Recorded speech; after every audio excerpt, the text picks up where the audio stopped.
کیا زوار پارس اور ہارون کو ایک ساتھ دیکھنے کے بعد فیصلہ کرے گا کہ وہ خود جا کر اپنے باپ کو اس رشتے کے لیے انکار کر دے، اور کیا ریشم زوار اور پارس کے محبت دیکھنے کے بعد خود ہی اس رشتے سے پیچھے ہٹ جائے گی؟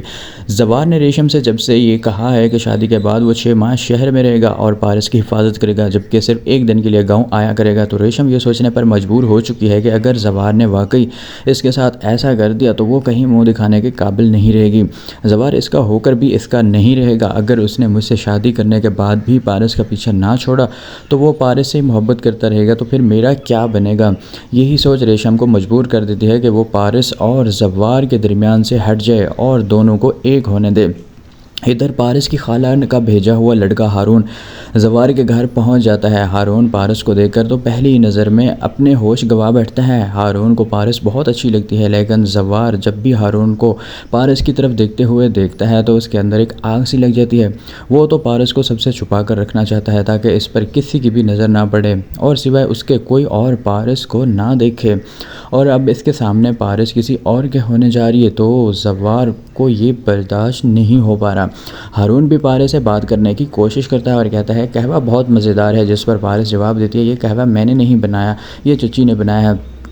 تو ہارون فوراً کہتا ہے آپ بھی ایسا قہوہ بنانا سیکھ لیں، کیونکہ شادی کے بعد میں آپ سے اس قہوے کی ضرور فرمائش کروں گا۔ یہ سن کر زوار کا غصہ آسمان کو چھونے لگتا ہے۔ وہ غصے سے قہوے کا کپ میز پر رکھتا ہے اور وہاں سے اٹھ کر چلا جاتا ہے۔ پارس زوار کے اندر آنے والی یہ تمام تبدیلیاں محسوس تو کر رہی ہے، لیکن وہ چاہتی ہے کہ زوار خود اس سے محبت کا اظہار کرے، لیکن جب تک زوار محبت کا اقرار نہیں کرے گا پارس بھی جھکنے والوں میں سے نہیں ہے۔ ادھر چچا صاحب کو تو ہارون بہت اچھا لگتا ہے۔ وہ اپنی بیوی سے کہتے ہیں مجھے لگتا ہے کہ یہ لڑکا پارس کے لیے بہت اچھا ہے، ویسے بھی تو بہزاد صاحب نے یہ ذمہ داری مجھے سونپی ہے، تو میں چاہتا ہوں کہ ہم دونوں ان کی بات پکی کر دیں۔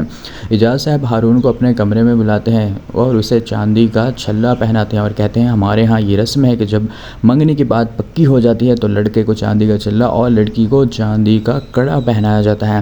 زوار کا دل ٹوٹ جاتا ہے جب وہ اپنے سامنے ہارون کی انگلی میں پارس کے نام کی انگوٹھی دیکھتا ہے۔ پارس یہ سب کچھ برداشت نہیں کر پا رہی، وہ غصے میں اٹھ کر وہاں سے چلی جاتی ہے۔ اس کا سانس بند ہونے لگتا ہے، خود کو زوار سے الگ محسوس کرنا ہی اس کے لیے بہت تکلیف دہ ہے۔ اتنے میں زوار پارس کے پیچھے آتا ہے، لیکن پارس غصے سے انگلی کے اشارے سے اسے خاموش کرا دیتی ہے اور روک دیتی ہے کہ خبردار اگر تو میرے قریب بھی ہے۔ زوار کھل کر پارس سے محبت کا اظہار کرنا چاہتا ہے، لیکن باپ کی وجہ سے وہ بالکل بھی خاموش ہو کر رہ جاتا ہے اور وہاں سے چلا جاتا ہے۔ دوسری طرف آفتاب نے اپنی حقیقت بھی سب کے سامنے کھول کر رکھ دی ہے۔ آفتاب اپنے ماموں کو کال کرتا ہے تو بہزاد آفتاب سے کہتا ہے اب تمہاری آفس میں ضرورت نہیں ہے۔ یہ سن کر آفتاب بہت زیادہ پریشان ہو جاتا ہے اور وہ اپنے ماموں سے کہتا ہے آپ یہ کیسے کر سکتے ہیں؟ آپ کی بیٹی تو اب زندہ نہیں رہی اور آپ کے بعد یہ ساری جائیداد اور پراپرٹی کس کے پاس آئے گی؟ میرے پاس ہی آئے گی نا، تو پھر آپ میرے ساتھ ایسا کیوں کر رہے ہیں؟